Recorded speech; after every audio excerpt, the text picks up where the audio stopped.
Atenção! Começa agora uma teleaula de História do Ensino Médio. Você vai assistir a teleaula de número 19. Bons estudos!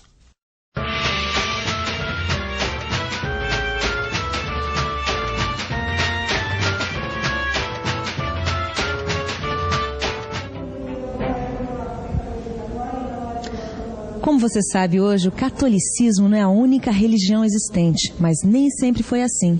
Durante toda a Idade Média, a Igreja Católica reinou sozinha na Europa. E não havia um só rei com mais poder e riqueza. Mas aí surgiu um movimento que foi chamado da Reforma Religiosa. E a partir daí, a Igreja Católica deixou de ser a única religião existente. Como será que isso aconteceu?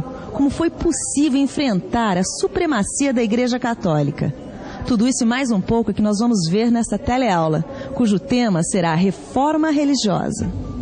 Você vai ficar sabendo por que a Igreja Católica começou a ser criticada, como Martinho Lutero liderou um movimento de oposição à Igreja e, por fim, vai ver como a Igreja reagiu e se reorganizou com a Contra-Reforma.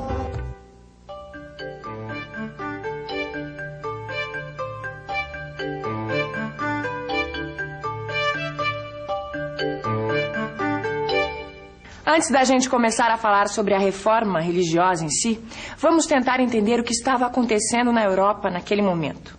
Como você já viu em outras teleaulas, durante toda a Idade Média, a maior parte da Europa esteve dividida em feudos. Os feudos eram pequenos núcleos econômicos autossuficientes e governados pelos senhores feudais. Ou seja, cada feudo tinha seus costumes próprios, suas leis específicas. Mas apesar de todas essas diferenças, uma coisa os feudos tinham em comum: o cristianismo. Todos acreditavam nos mesmos princípios religiosos e a autoridade divina do Papa era reconhecida por todos. Isso dava à Igreja um poder que ninguém mais teve durante toda a Idade Média. Mas o tempo não para e a história continua em movimento. E um dia essa situação mudou. Os feudos deram lugar a cidades. Surgiram novas ideias sobre o mundo e as coisas. E a Igreja Católica começou a ser questionada e criticada. Começava ali o fim da supremacia da Igreja na Europa. Mas por que será que os europeus estavam tão descontentes com a Igreja? O que movia esse sentimento? O pão vai comer-se. Essas pessoas acabaram de assistir uma missa católica. Será que para elas a Igreja deve se preocupar apenas com as questões religiosas ou deve se envolver também com outros assuntos, como por exemplo com a política? Eu acho que deve se preocupar mais com a religiosa, né? Mais com a questão religiosa, eu acho. É só a religião não se envolver nunca com a política. Como você pode perceber, para esses católicos, o papel da Igreja deve ser exclusivamente religioso. Era mais ou menos assim que há 500 anos atrás os europeus pensavam. Só que naquela época, a Igreja não estava exclusivamente voltada para a questão da fé. Alemanha, segunda metade do século XV.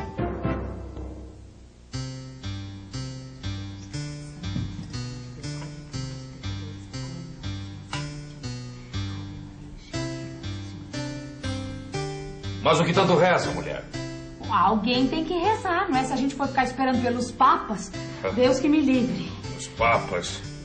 Esse já nem sabe mais o que é rezar. É só ouro, terras, riquezas. Deus que me perdoe, mas as histórias que chegam de Roma... E para completar, você não sabe da última. Louvado seja nosso Senhor Jesus Cristo. A Igreja ainda quer mais dinheiro. Você pode se preparar, porque os impostos que vêm por aí... Ave Maria, cheia de graça, Senhor, e convosco, bendito sois vós entre as mulheres, e bendito o fruto de vosso ventre, Jesus. Mas eu tenho fé que isso ainda há de mudar.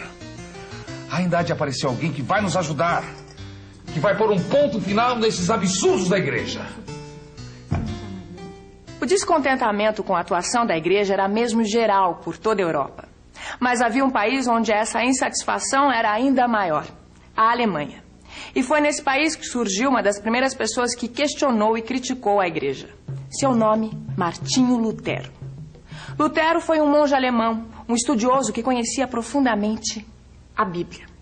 A discordância de Lutero com relação à Igreja Católica começou depois de uma viagem que ele fez a Roma, onde teve a oportunidade de conhecer o Vaticano. Vaticano, Itália. E aí, moçada, tudo em cima? Hoje eu conheci o Vaticano, a sede da Igreja Católica. Não dá para descrever o tanto que tem de ouro e de obras de arte por aqui. É muita riqueza, mas muita riqueza mesmo. Esse passeio pelo Vaticano até me fez pensar uma coisa que eu nunca tinha pensado antes. Não é estranho uma igreja, que a princípio devia estar preocupada com a religião, ter tanto ouro, tanto poder?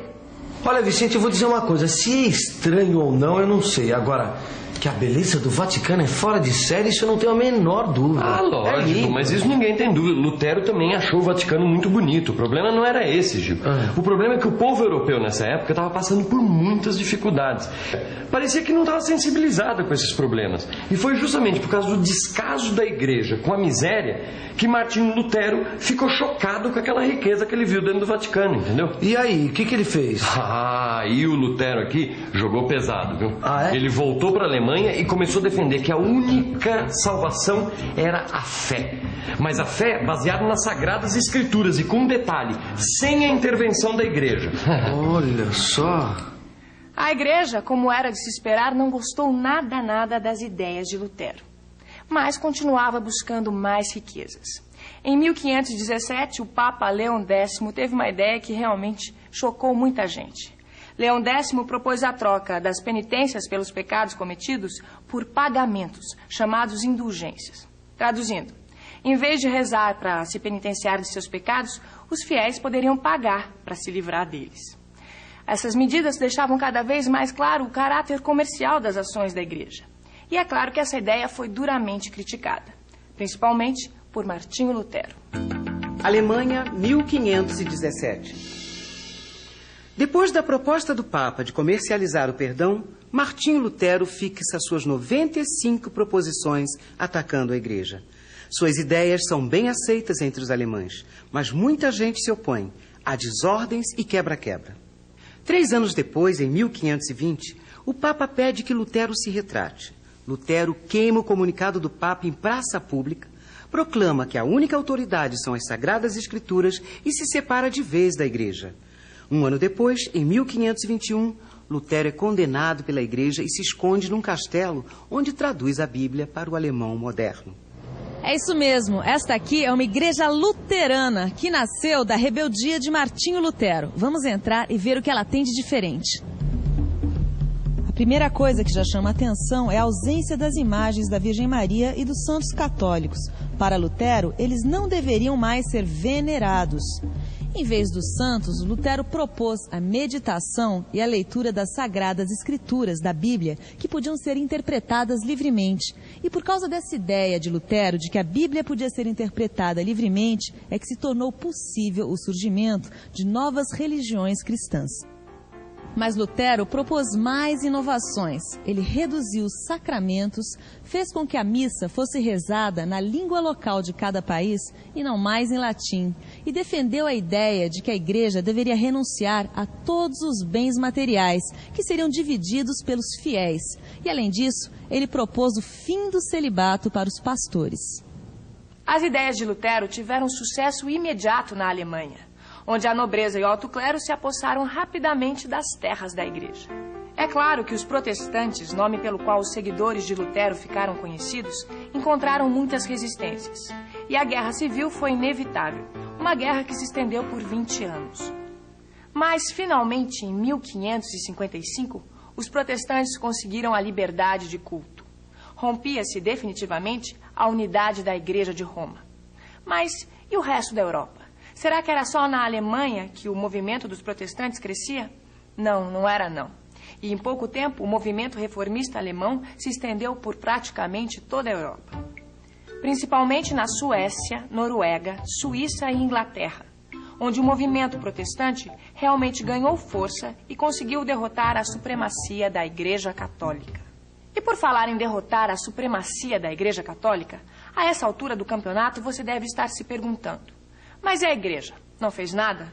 Ficou simplesmente assistindo ao avanço dos protestantes? 1545. A rebeldia protestante já é um fato consumado. A igreja resolve se posicionar. É preciso fazer alguma coisa para barrar a crescente onda protestante. O Papa Paulo III convoca o Concílio de Trento. Começa aí a Contra-Reforma. A Contra-Reforma, como o próprio nome já diz, é uma série de medidas da Igreja que vão contra a reforma protestante iniciada por Martinho Lutero. Muitos livros são proibidos, a organização interna da Igreja é modificada e é criado o Tribunal do Santo Ofício, que deveria velar pela pureza da fé e perseguir os não católicos. E vem cá, como é que era esse Tribunal do Santo Ofício, a Inquisição, como é que é? Geralmente, a pessoa era denunciada por alguém por agir de uma maneira contra aquilo que a igreja queria. Certo. Dificilmente alguém se livrava de um julgamento como esse. Olha lá. E não pense que a reação da igreja ao crescimento dos protestantes ficou só nisso, não. Mas não ficou mesmo. Além da Inquisição, a Contra-Reforma possibilitou o surgimento de novas ordens religiosas. Entre elas, uma se destacou. Foi a Companhia de Jesus, que inclusive marcou profundamente a história do Brasil. Tá vendo esse prédio aqui? Ele é conhecido como Pátio do Colégio e nós estamos bem no centro da cidade de São Paulo. Ele foi construído pelos jesuítas, ou seja, por membros da Companhia de Jesus. E aqui é o marco zero da cidade de São Paulo, ou seja, onde a cidade nasceu, graças aos jesuítas. Adotando a hierarquia militar, os jesuítas eram considerados soldados do catolicismo. Para divulgar a fé católica, a Companhia de Jesus dirigia missões, fundava colégios e paróquias. Além de terem colonizado grande parte das colônias da América, os jesuítas foram responsáveis pela catequese de milhares de índios. Apesar de todos esses esforços empreendidos pela Igreja com a Contra-Reforma, o movimento protestante não conseguiu ser barrado. É claro que os conflitos existiram e, em nome da religião, a Europa passou mais de um século de guerras sangrentas. Mas, mesmo assim, as ideias de Lutero frutificaram e possibilitaram o surgimento de várias religiões. E atenção, se liga aí que é hora da revisão. Na teleaula de hoje, você viu por que a Igreja Católica começou a ser criticada com o fim da Idade Média. Você viu também quem foi Martinho Lutero, o religioso que iniciou a reforma religiosa. E por fim viu como a Igreja reagiu e se reorganizou com a Contra-Reforma. Agora é bom você dar uma bela olhada no seu livro de estudos e fazer os exercícios. E até a próxima teleaula.